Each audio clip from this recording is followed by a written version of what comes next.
Ben de nasıl yaptığını onun acısını çok iyi biliyorum. Kemal'i havaya sıra benim boynuma koydu.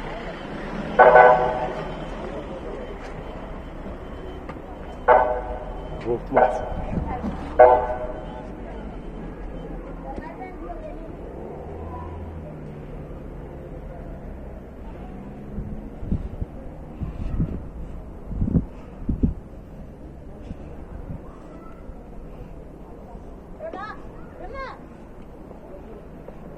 Horona bakarsın seni de öleceğim ha.